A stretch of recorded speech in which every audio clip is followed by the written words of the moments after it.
Hi everyone, hope you're having a fantastic day. My name is Kloom. I'm a third year medical student currently studying in the Middle East. Today I'm going to tell you about my 6 tips that I use in my medical exams that help propel my grades much higher. Oftentimes we study plenty, we prepare for an exam a lot, but we tend to lose our grades and marks during an exam. I'm sure we've all been there. We all ran into this one question that we have no clue where it came from the study material. And when you do review it later, you find out that you did actually study it, but you completely forgot about it. A lot of the time, the thing that's holding us back from becoming a top student or achieving a higher grade or GPA is actually the performance during the exam rather than the preparation for the exam. A lot of my friends struggle with this a lot where they prepare so much. In fact, they study a lot more than I do, but at the end they tend to fumble a lot in the exam. Sometimes they change their answers, sometimes things go south because they forgot information. So I'm here to guide you through all of that to help eliminate that factor in order to help you achieve higher grades. Without further ado, let's get started.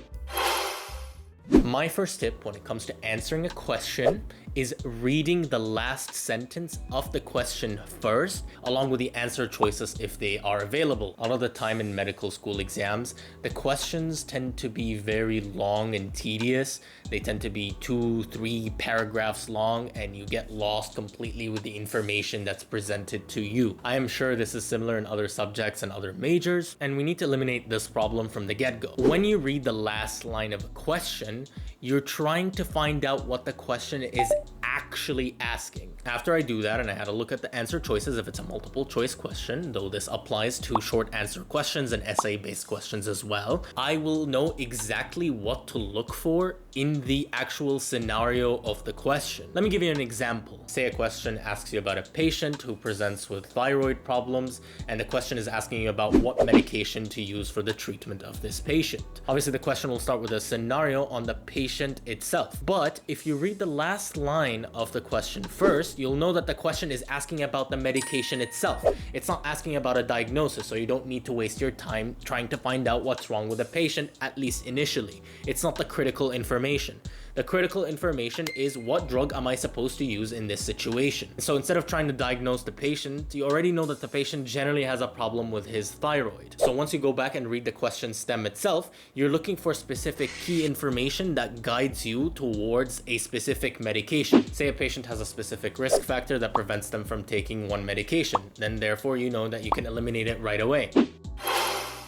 My second tip to use during an exam is skipping questions that you can't answer in 5 seconds. If you're at a question and you have no idea what it's talking about and you can't answer it in 5 seconds, odds are you're not going to get a revelation from the sky telling you what the answer is. I like to go into exams with the idea of having a finite amount of focus that I can consume during an exam. If I spend too much focus currency on one question that I can't answer because I have no idea what it's talking about, I won't be able to answer other questions in the exam that I know for a fact I can answer adequately. I may be preoccupied with the question in my head that makes me answer the following question wrong. So instead of trying to force it out of yourself, I would just skip the question, go answer the things that you can answer confidently, go through the entire exam, and then once you're done with the whole exam, you can go back to the questions that you did skip. Odds are when you go through the entire exam, you might run into information that'll help you answer the question that you skipped. And even if you don't, when you let it sit there in the background subconsciously, the next time you read it, you may allow yourself to see it from a different angle that helps you answer the question if you're a little bit confused. This mindset of not spending too much energy on a question is probably the single most important tip I have in this video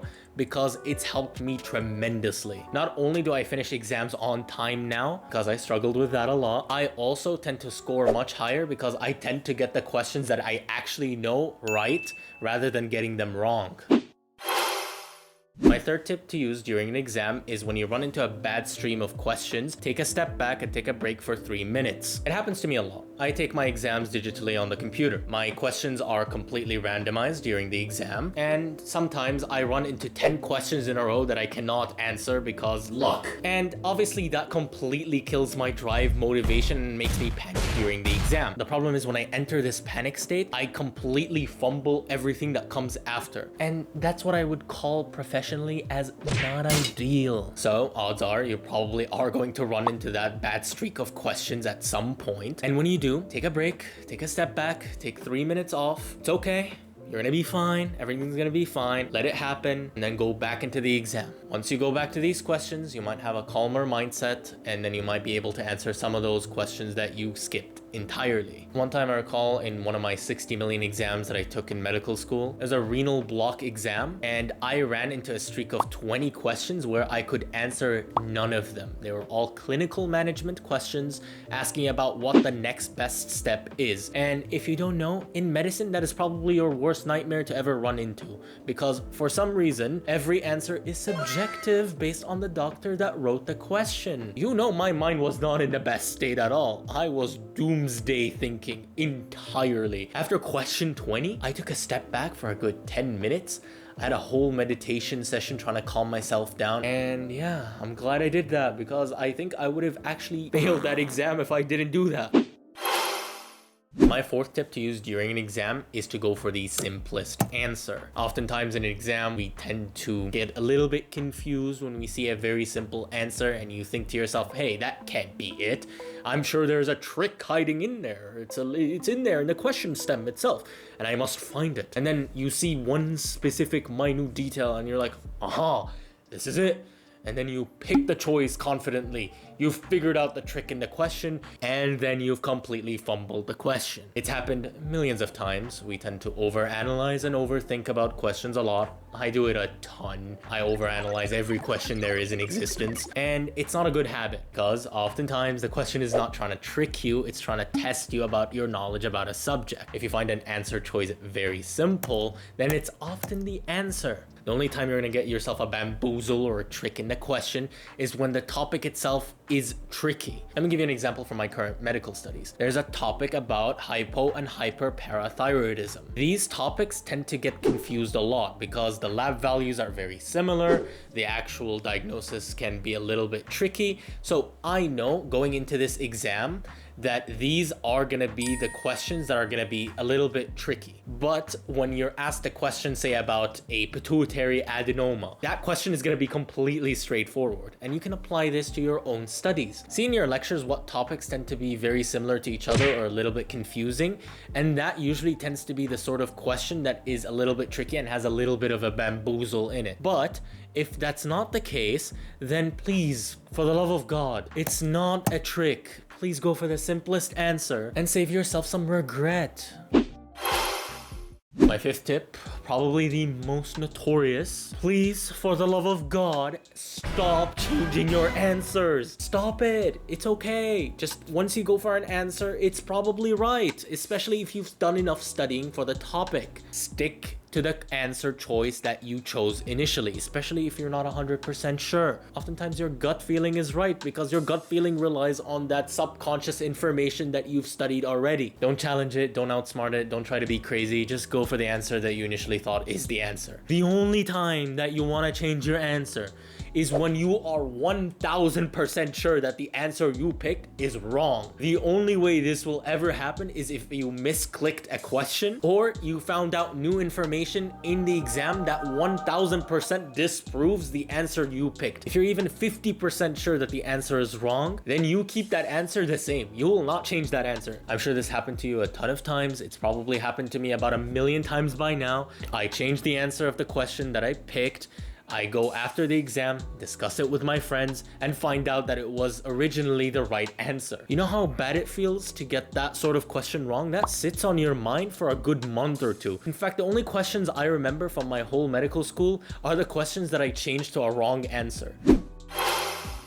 Do not, and I mean do not, review questions that you've already answered with 100% certainty. I have never ever reviewed questions that I am 1000% sure I got the answer right for. The only questions I would ever review is a 50-50 between two choices or a question that I'm not sure I wrote the exact answer for. Other than that, all the questions that you've answered correctly and you are sure you answered correctly, please leave them alone. If you look at a question again, you're gonna start over analyzing a question and then you're gonna change your choice and then you're gonna get it wrong. So only review the questions that you are not sure you've answered. Don't open up the opportunity for that little devil to sneak in and change your answer.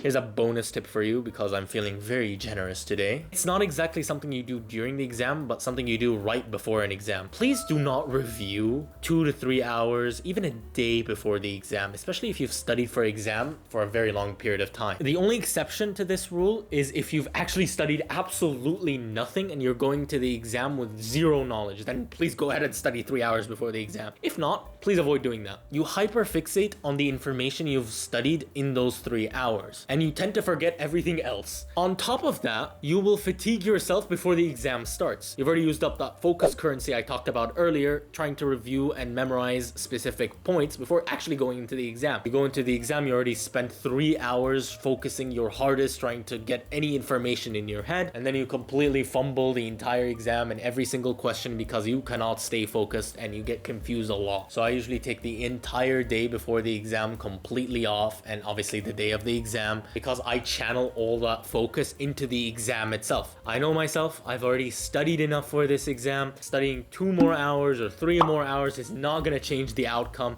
It's not going to provide me with this holy grail of information that I will be able to use in the exam. Save yourself some energy, save it for the exam, and just go into the exam completely focused. You will find yourself answering more questions right, and you will perform better. If you'd like more tips on how I function during an exam or even before the exam trying to study that help propel me to being the top ranking student in my batch, please leave a comment down below to let me know. If you've enjoyed this video, please consider subscribing. It really does make my day and it helps me get that dopamine boost. And do it for my cat Miko. Miko, he likes you all, he loves you all. So yeah, do it for him. Thank you very much for watching. Have a wonderful day.